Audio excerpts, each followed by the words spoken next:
When you say I am, before I even continue, I'm going to teach you something in this video that will totally change the way you see life.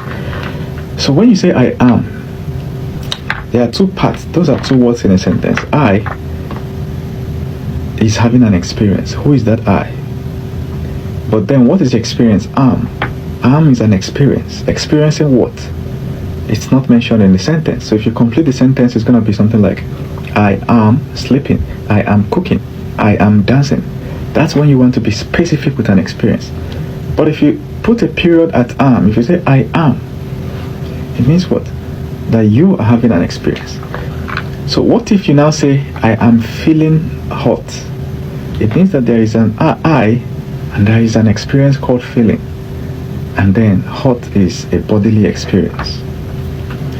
So at the end of the day, there is a you that is having an experience. That am is life. If there's a time limit to it, it's 100 years, right? At least this is what we all believe to be life. So now that you are living, you are having a full experience of your genes. You are 100% you.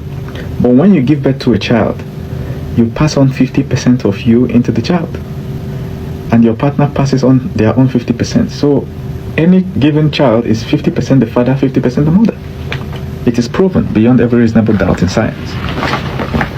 So now, that 50% of you inside that child, is that still you? Is that still I am 50%? You understand? If that child stands up and say, I am my father or I'm my mother, would it be correct? Do you understand? So did you just reduce or did you increase? If you are reduced, the total quantity of you is reduced, would it still be you? But if imagine a man that has 4 children, each of the 4 children has 50% of him.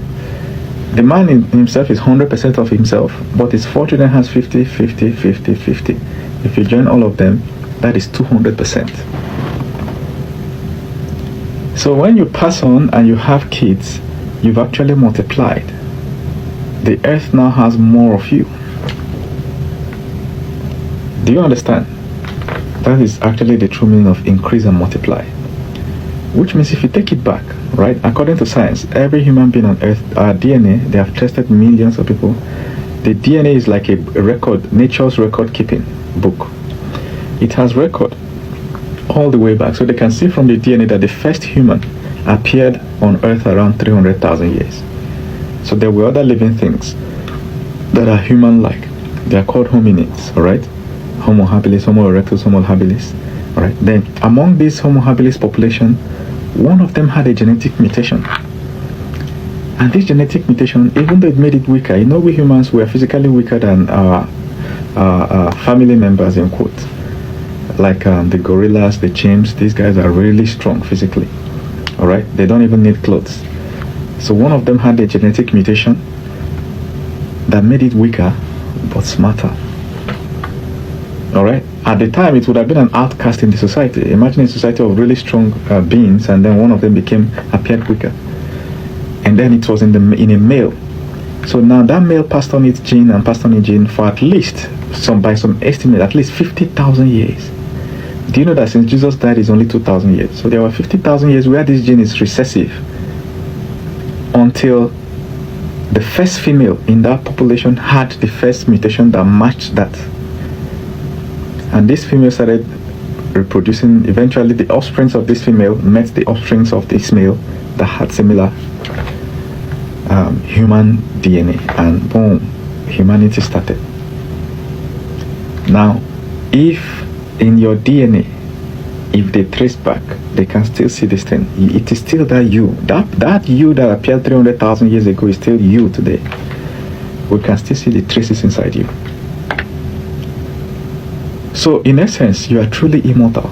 You don't have to go to some spirit realm before you experience immortality. Your ancestors are still complete inside you. Thousands of people are inside you, with all their full life experiences encoded in their DNA and passed down to you. I am experiencing life in its current form. You understand? In its current form. But once this current form is gone, you pass on your genes, and you start experiencing it through the lenses of another person who is still you. So do not be afraid of death. You will outlive death. Do not be afraid of suffering. Most definitely you will outlive it. Do not be afraid of failure in your own body. Your own one body part is struggling or the other part. You understand? You can reproduce and recreate yourself in another person. Do you know that in science it is proven that the atoms, everything is made up of atoms, everything. Now in science it is proven that the atoms in your body are as old as the universe. They are as old as the universe. The same age of the atoms in your body is the same age of the atoms in the stars. And it is also proven. It is also proven that you are made of stardust. You know, gold. The only you can't. When stars are dying, they explode. The whole heat and temperature and pressure produces gold. And it is said that all the gold on Earth came from outside space. They crashed into Earth. You know, the way you see shooting stars at night, I don't know if you've seen it before. That is how gold came to Earth. Not just gold, iron came to Earth like that. Water, the water we drink, came to Earth as ice. They crashed into Earth. Alright, now they occupy 70% of Earth. Now, do you know that water occupies 70% of the surface of the Earth? But also it occupies 70% of your body. Your body is made up of 70% water. Do you know that? Do you know that there is gold in your body? There is iron in your body. When you eat plants, plants go into the soil and fetch some of these elements that crashed into Earth. They know how to absorb it from the soil, which you don't know. Alright? Then you take the plant and then you eat it. Now you have it in your body. Everybody's body has some quantity of gold. You are made of stardust, literally, for real. So if you pass on now, where does the gold go?